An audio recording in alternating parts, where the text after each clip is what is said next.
பார்த்து இருந்துச்சு. அப்போ எல்லாம் வந்து ஒரு பாட்டி வந்து வடை சுட்டு அதை பார்த்து அந்த பாட்டிகிட்ட போய் பாட்டி எனக்கு பசிக்குது, எனக்கு வந்து வடை தாங்க அப்படின்னு கேட்டுச்சு.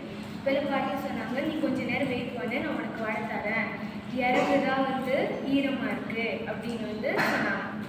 அதோட வந்து காக்கா வந்து சரி நான் வெயிட் பண்ணுறேன்னு வெயிட் பண்ணியிருந்துச்சு. அப்போ யோசிச்சு இந்த பாட்டி வந்து நம்மளுக்கு உதவி செய்கிறாங்க, நம்மளுமே இந்த பாட்டிக்கு உதவி செய்யணும் அப்படின்னு யோசிச்சு அது வந்து நம்ம தான் வந்து கூடு கட்டுவோமே, அதனால் நம்ம வந்து காஞ்ச விறகு எடுத்து கொடுப்போம் அப்படின்னு காஞ்ச விறகு வந்து பாட்டிக்கு கொடுத்துச்சு.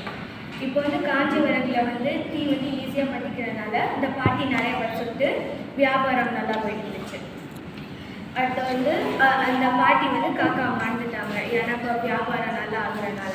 அடுத்து வந்து இப்போ காக்கா கேட்டுச்சு, நான் வந்து உங்களுக்கு விறகு கொடுத்தேன், இப்போ எனக்கு வடத்தாங்க அப்படின்னு வந்து கேட்டுச்சு. அடுத்த பாட்டி சொன்னாங்க, இன்னும் கொஞ்சம் நேரம் வெயிட் பண்ணு அப்படின்னு சொன்னாங்க.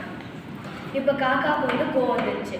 அது வந்து பாட்டிகிட்ட சொன்னிச்சு, நான் முன்னாடி கேட்டது வந்து உங்கள்கிட்ட வந்து ஒரு உதவியாக தான் கேட்டேன், ஆனால் நான் இப்போ கேட்குறது வந்து ஒரு கூலி, நான் ஒர்க் பண்ணதுக்கு வந்து ஒரு கூலியாக கேட்குறேன் அப்படின்னு வந்து சொல்லிச்சு. அடுத்து வந்து பாட்டி வடையை கொடுத்ததுக்கப்புறம் காக்கா போய் ஒரு மரத்தில் ஏறி உட்காந்து வெளில வந்து சாப்பிட்டு இருந்துச்சு. அடுத்து வந்து ஒரு நரிக்குமே பசிச்சு அது வந்து அந்த சைடு இருந்துச்சு. அடுத்து வந்து அந்த நரி வந்து காக்காவை பார்த்து அந்த வடையை நம்ம எடுத்துக்கணும் அப்படின்னு யோசிச்சு அந்த காக்காவுக்கு வந்து காக்கா காக்கா நீ வந்து ரொம்ப அழகாக இருக்க, உன்னோட நீ வந்து பாடினாவும் வந்து அழகாக இருக்கும் அப்படின்னு சொல்லி அந்த காக்காவுக்கு வந்து பாட வச்சிச்சு. அப்போ வந்து வாயில் வச்சிருந்த வடை கீழே வந்து அந்த நரி எடுத்துகிட்டு இருந்துச்சு. அடுத்து வந்து அதை ஓட ஆரம்பிக்கும் போது காக்கா வந்து ரியலைஸ் பண்ணி அந்த காக்காவுக்கு வந்து அந்த ஃப்ரெண்ட்ஸ் எல்லாமே கூப்பிட்டுச்சு. ஃப்ரெண்ட்ஸ் எல்லாம் கூப்பிட்டதுக்கப்புறம் அவங்க எல்லாருமே வந்து அந்த நரியை அடித்து அந்த வடையை வந்து சாப்பிட்டுட்டு அந்த நரியுமே சாப்பிட்டாங்க. இதில் வந்து நிறைய லெசன் இருக்குது. ஃபஸ்ட்டு வந்து அந்த காக்கா போய் திருடாமல் அது வந்து ஆனஸ்டாக போய் கேட்டுச்சு, அது வந்து நேர்மை.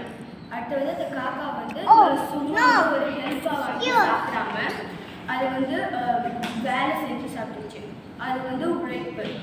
அடுத்து வந்து அந்த பாட்டி வந்து நீ வெயிட் பண்ணுன்னு ஏமாற்ற பார்த்தாங்க, அது வந்து முதலாளித்துவம் கேபிட்டலிசம். அது வந்து அந்த காக்கா வந்து சண்டை போட்டுச்சு, அது வந்து தொழிலாளர் உரிமை, அது வந்து லேபர் ரைட்ஸ். அடுத்து வந்து அந்த நரி வந்து இதை பாராட்டும் போது அந்த காக்கா வந்து மயந்துச்சு, அது வந்து லேபர் வீக்னஸ், தொழிலாளர் பலவீனம். அடுத்து வந்து அந்த காக்கா வந்து ரியலைஸ் பண்ணிச்சு, அது வந்து விழிப்புணர்வு அவேர்னஸ். அடுத்து வந்து அந்த காக்கா வந்து மற்ற ஃப்ரெண்ட்ஸ் எல்லாருமே கூப்பிட்டு சேர்ந்து வந்து வச்சு வடையை வந்து சாப்பிட்டு இந்த நிறைய சாப்பிட்டாங்க, அது வந்து ஒற்றுமை யூனிட்.